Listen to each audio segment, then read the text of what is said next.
Ricina, o veneno mais impressionante de todos os tempos. A ricina é uma das toxinas mais aterrorizantes da história, sendo investigada desde o final do século XIX e utilizada desde tempos antigos. Trata-se de uma substância perigosa, venenosa e temida na ciência. Mas por que ela gera tanto medo? Em primeiro lugar, a ricina é extremamente letal, sendo capaz de ser fatal mesmo em pequenas doses. Pode ser ingerida, injetada ou inalada. Além disso, é surpreendentemente fácil de ser produzida e não possui antídoto. Portanto, não é de se surpreender que a ricina seja utilizada como arma. O seu potencial uso no terrorismo é uma das principais preocupações. Mas como exatamente esse veneno funciona? É realmente tão simples de ser criado? Neste vídeo, vamos contar a história da ricina, os sintomas que ela pode causar, como funciona e como tem sido utilizada como arma política em conspirações e complots.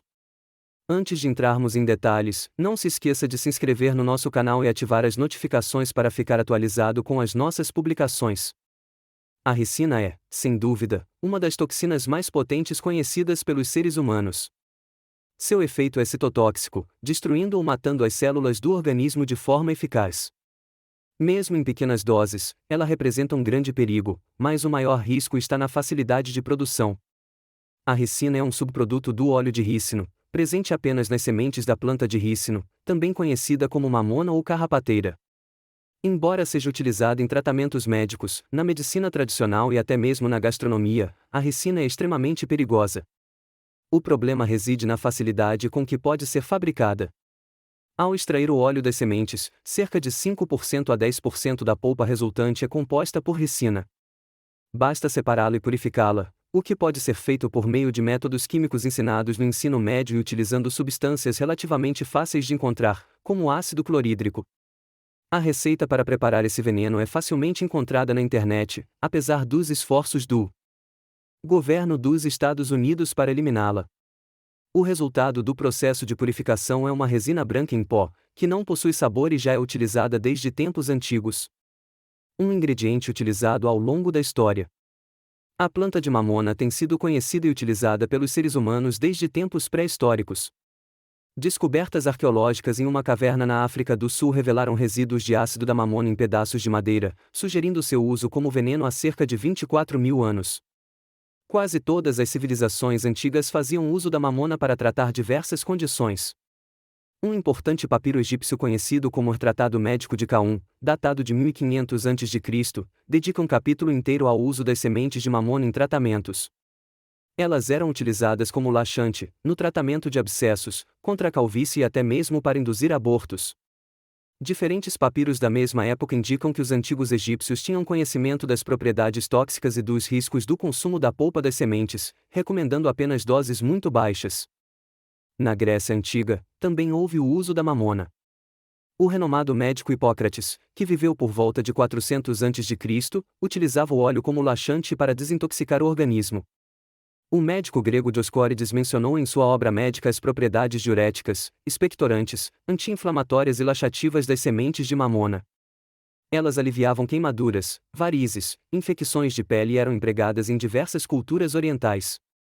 Na medicina tradicional chinesa, a polpa das sementes e a infusão das folhas eram usadas para tratar úlceras, feridas crônicas e rinite. No sistema ayurvédico, originado na antiga Índia, a planta de mamona era utilizada no tratamento de doenças reumáticas, problemas estomacais, constipação, inflamações, febre, bronquite, doenças de pele e tosse. A medicina Unani, de origem árabe e persa, utilizava a raiz da mamona para tratar doenças de pele também como purgante. As folhas eram aplicadas em queimaduras, e a infusão promovia a produção de leite materno. As sementes e o óleo de mamona eram administrados como tratamentos para uma variedade de condições, como problemas no fígado, dores, lombalgias, asma, reumatismo, amenorreia, entre outras. Nas culturas africanas, a mamona era utilizada no tratamento de doenças oculares e cutâneas, além de ser empregada como abortivo. No Caribe, era utilizada para curar feridas e tratar queimaduras. No entanto, apesar de ser conhecida e utilizada por diversas culturas ao redor do mundo, a planta de mamona só foi analisada detalhadamente no final do século XIX, quando os primeiros estudos sobre seu potencial tóxico foram realizados. Como a ricina afeta o organismo? Inicialmente, a ricina invade as células e impede a síntese de suas proteínas, interrompendo funções vitais do organismo e causando danos em diversos órgãos. Mesmo aqueles que sobrevivem à intoxicação por ricina costumam sofrer danos permanentes em diferentes órgãos. De acordo com os Centros de Controle e Prevenção de Doenças dos Estados Unidos, os primeiros sintomas da ricina surgem horas após a exposição, sendo que o tempo de manifestação pode ser menor se o veneno for inalado ou injetado. Como arma biológica tem sido considerado há mais de um século. Durante a Primeira Guerra Mundial, os Estados Unidos consideraram usar a ricina como arma, aplicando-a em suas balas ou criando uma nuvem de poeira que poderia ser inalada pelos inimigos. Na Segunda Guerra Mundial, cientistas dos Estados Unidos, França, Reino Unido e Canadá também estudaram o potencial da ricina como arma, mas ela não foi utilizada devido à falta de um antídoto disponível. Outras toxinas mais letais, como a toxina botulínica, foram usadas em seu lugar. No entanto, a ricina continua sendo uma substância monitorada e considerada uma possível arma biológica no terrorismo. Não apenas grupos armados e exércitos têm estudado seu uso, mas a ricina também foi usada com sucesso em muitos casos de assassinatos políticos. Acredita-se que ela seja mais eficaz e eficiente quando usada em ataques individuais como uma única arma e que pode ser aplicada em contato próximo. A seguir, mencionamos alguns casos. A morte de Georgi Markov. Um dos assassinatos envolvendo ricina ocorreu contra o dissidente búlgaro Georgi Markov, que havia deixado seu país durante a Guerra Fria para viver em Londres e trabalhar na BBC. Em 11 de setembro de 1978, enquanto caminhava do escritório para casa, ele sentiu uma picada na perna e viu apenas um homem pegando um guarda-chuva. Naquele dia, ele desenvolveu febre e, 4 dias depois, faleceu. Uma autópsia realizada em instalações governamentais dedicadas ao estudo de armas biológicas determinou que Markov foi assassinado com uma dose de 0,2 mg de ricina. A descoberta só foi possível porque o projétil no qual o veneno foi aplicado não se dissolveu e foi encontrado em seu organismo. As autoridades suspeitaram do serviço de inteligência soviético. Um dos ex-chefes de inteligência russos, Vladimir Todorov, foi condenado em 1992 por destruir evidências relacionadas ao caso.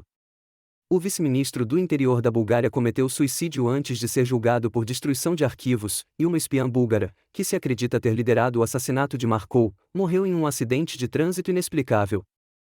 Devido à facilidade de produção, é difícil determinar com certeza os responsáveis por esse assassinato com ricina. As cartas com ricina de 2003 e o pó no Capitol Hill. Outro caso amplamente divulgado do uso de ricina ocorreu entre 2003 e 2004. Em outubro de 2003, um escritório de correios em Greenville, Carolina do Sul, encontrou vestígios de ricina em suas instalações, e em seguida, uma carta ameaçadora que afirmava envenenar as fontes de água da cidade. 3 meses depois, em fevereiro de 2004, resíduos de ricina foram descobertos no escritório de correios do edifício do Senado. Especificamente, a sala onde o veneno foi encontrado era responsável pela entrega das correspondências do senador Bill Frist, que era o líder da maioria republicana no Senado dos Estados Unidos. Embora não tenha havido vítimas, os prédios do Senado foram fechados, 16 funcionários passaram por processos de descontaminação e uma força dedicada ao estudo de ataques químicos e biológicos foi mobilizada. E você? Já tinha conhecimento sobre a mamona e a ricina? Espero que este conteúdo tenha sido informativo para você. Agradecemos pelo seu tempo. Não se esqueça de se inscrever no